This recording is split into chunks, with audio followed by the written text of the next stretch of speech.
Assalamualaikum warahmatullahi wabarakatuh. Perkenalkan, nama saya David Dwi Putra Habibi. NIM saya 25852011A 003317. Nah, saya dari prodi PJKR, yaitu Pendidikan Jasmani Kesehatan dan Rekreasi. Tujuan saya pembuatan video kali ini yaitu memenuhi tugas UAS mata kuliah Ilmu Sosial Budaya dan Dasar. Tema kali ini yang saya jelaskan yaitu tentang fenomena fear of missing out atau disebut dengan FOMO dan kecanduan gadget di kalangan mahasiswa.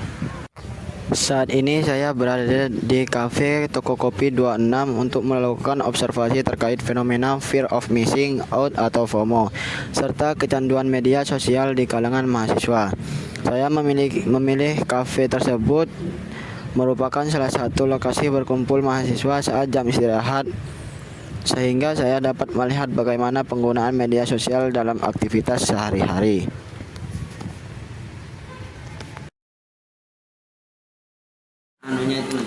Halo Kak. Ya, ada apa Kak?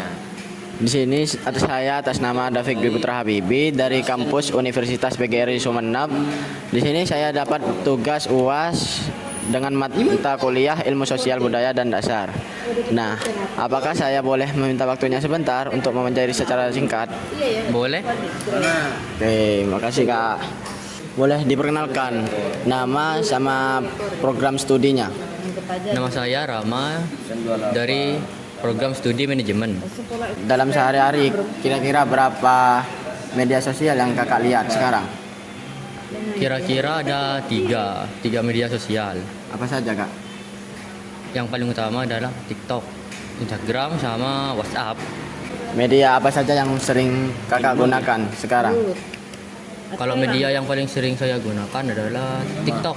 TikTok. Ya, Menurut Kakak media sosial itu dapat membuat waktu Kakak terbuang atau tidak? Itu mito kan ya? kalau sekarang kayaknya enggak, soalnya sekarang saya masih nganggur. Iya. Kira-kira kapan mulai kuliah Kak? Mulai masuk kuliah bulan Agustus. Tanggal? Kira-kira tanggal 10 sampai 14. Berapa lama Kakak membuka aplikasi TikTok dalam sehari? Sekitar 5 sampai 8 jam sehari. Gimana reaksi Kakak ketika tidak membuka TikTok selama sehari? Apakah merasa cemas atau bagaimana?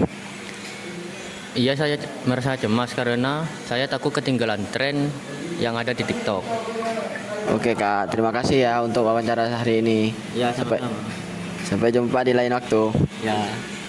Berdasarkan hasil wawancara, narasumber mengaku bahwa menggunakan media sosial selama 5-8 jam per harinya. Ia juga pernah merasakan kecemasan ketika tidak membuka media sosial karena khawatir tertinggal informasi maupun aktivitas teman-temannya. Hal tersebut menunjukkan adanya gejala fear of missing out atau FOMO yang saat ini cukup banyak dialami oleh remaja.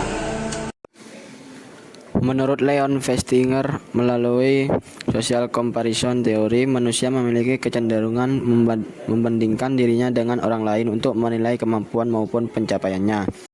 Di era media sosial, proses perbandingan tersebut menjadi semakin mudah karena setiap hari pengguna melihat unggahan mengenai prestasi, liburan, gaya hidup, maupun pencapaian orang lain.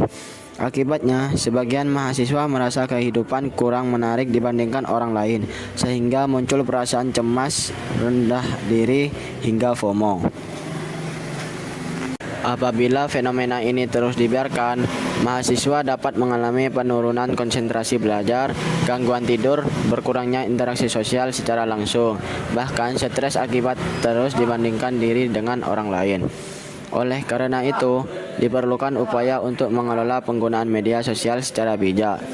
Mahasiswa dapat membatasi waktu penggunaan media sosial, memanfaatkan fitur screen time atau digital well-being, memperbanyak aktivitas olahraga, mengikuti organisasi, serta meningkatkan interaksi secara langsung dengan keluarga maupun teman. Kampus juga dapat memberikan edukasi mengenai literasi digital dan kesehatan mental agar mahasiswa lebih bijak dalam menggunakan media sosial. Kesimpulannya, media sosial memberikan banyak manfaat dalam kehidupan mahasiswa.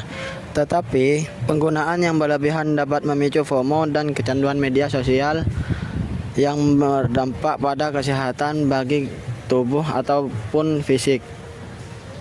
Oleh karena itu, kita perlu menggunakan media sosial secara bijak agar teknologi menjadi sarana yang bermanfaat, bukan sumber kecemasan.